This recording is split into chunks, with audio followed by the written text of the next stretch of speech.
Tuturor, numele meu este Mihai și bine ați venit la un nou episod. Am înțeles. Astăzi ne vom juca un meci de Standoff 2 de match.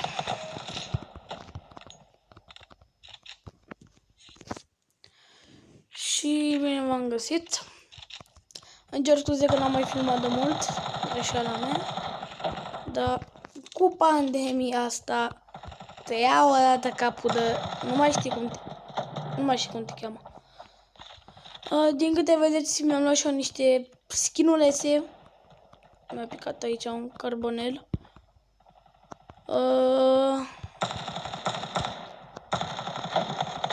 N-am eu probleme. Skin-ul nu pot să spun că te ajută la foarte multe tipuri, dar mie îmi place design-ul, contează să-ți placă. Oricum. Skin-urile mi-am luat niște rare, deoarece dacă e să mă pun pe epice, va fi foarte mult. Din câte vedeți aici am un Red Dragon. Am înțeles.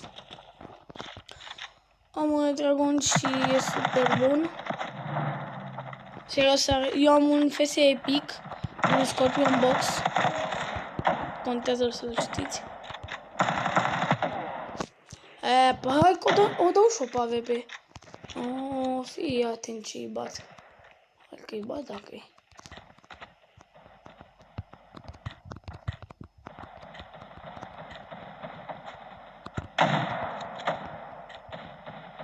Nu prea am eu experiență cu AVP-ul.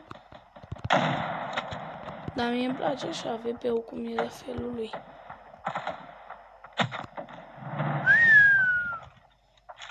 Băi, și prost. Cum a luat tipul. No. Aș vrea să fac un 1v1 cu Ralcevic Typer. Pe Standoff.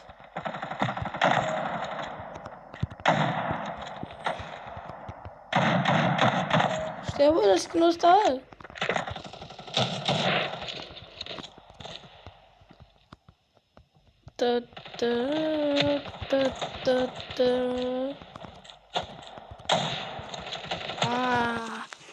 Unde stătea javra coai? Nice.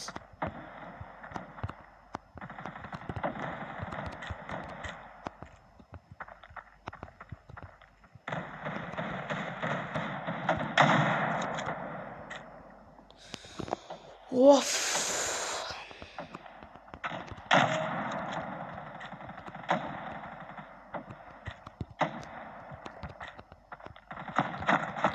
Chill, toată lumea, AVP, Deagle.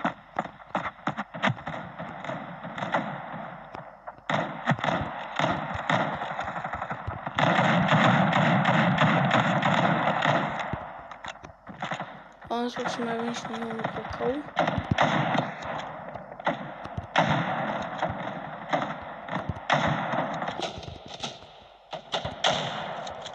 Bă, la pleznă.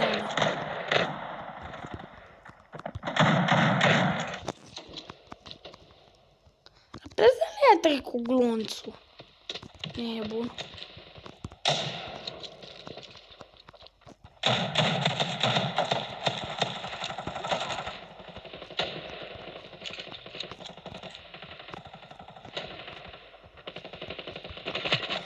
Am înțeles. Hai să-l fac și eu pe unul de Confidence, dar hai că da.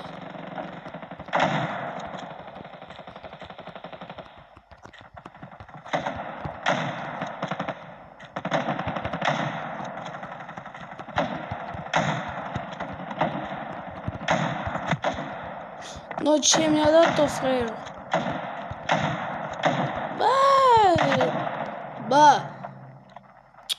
Băgă-mi disperație.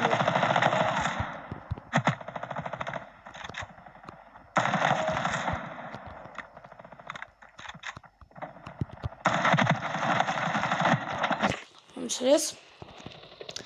Mai și așa. Op.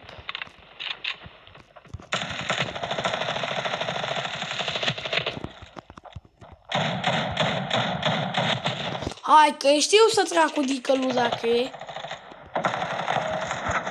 Oh.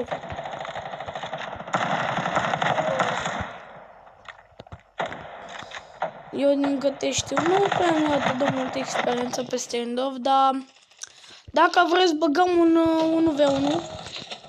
Nu pot să mă declar cel mai bun, dar măcar știu să joc, am niște skin-uri.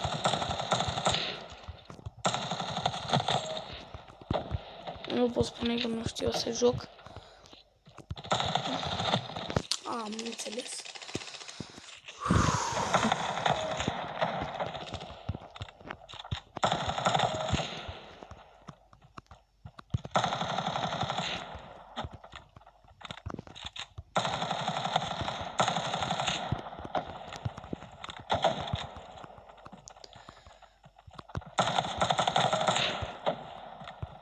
Mamă, ce mă doare capul. Am fost pe traseu, pe un traseu de-al nostru și a fost foarte mult soare. Bine, n-a fost chiar atât de mult soare, dar că dacă pot spune că a fost niște soare, dar n-a fost nimic, dar chiar nimic. Și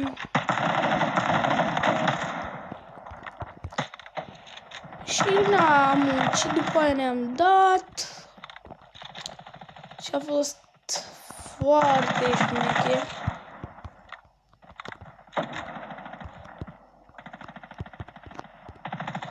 A fost chiar foarte șmecher. Și da, avem un traseu dintr-un anumit loc într-un drum. Într-un drum forestier și... Da, știți cum e într-o pădure, e crengi, e frunze, e... Și am stat un pic, l-am amenajat, adică am stat ceva. Și după muncă și răsplată, știți proverbul ăla,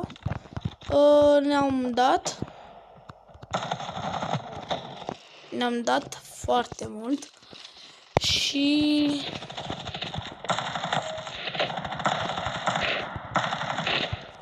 A fost distractiv, doar că avem 2 rampe. Și n-ai știut să sar, papa, ori bicicletă, ori capul tău. Și, na, e un pic complicat. Dar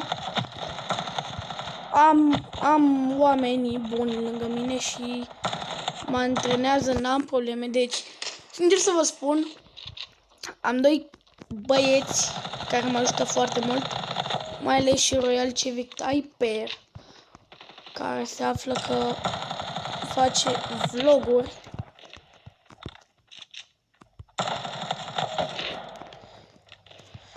Am văzut că a făcut un vlog și am zis, bă, nu rămâne așa, fac și un vlog, deci mâine, poimâine, dacă am baterie la telefonul ăsta, băgăm un vlog Blanau. De nu mai pot.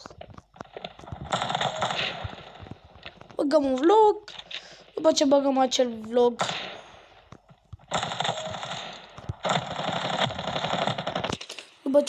vlog, sper să se strângă niște like-uri și o să vedeți și voi traseul.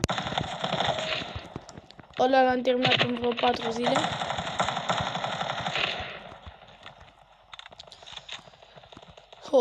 Deci, ceea ce nu suporte pe jocul ăsta e că unii oameni devin disperați de jocul ăsta și bagă bani.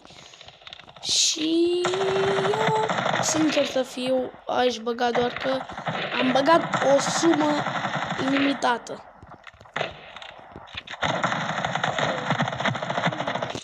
O sumă limitată, am avut o ofertă și am băgut. Ăștia, sincer să fiu, au fost primii bani băgați într-un joc. Sincer să zic.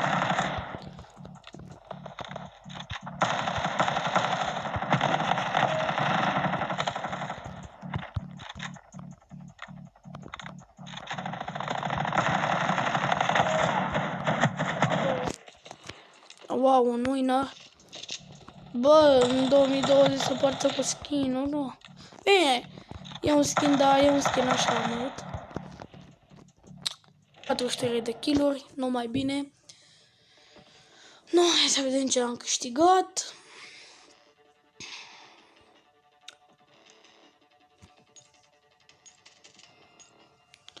Mai 5 bănuți. Ok. Fraților, cam atât a fost și acest episod. Dacă v-a plăcut, nu uitați să apăsați butonul de like, share, subscribe și noi ne vedem data viitoare. Pa, pa!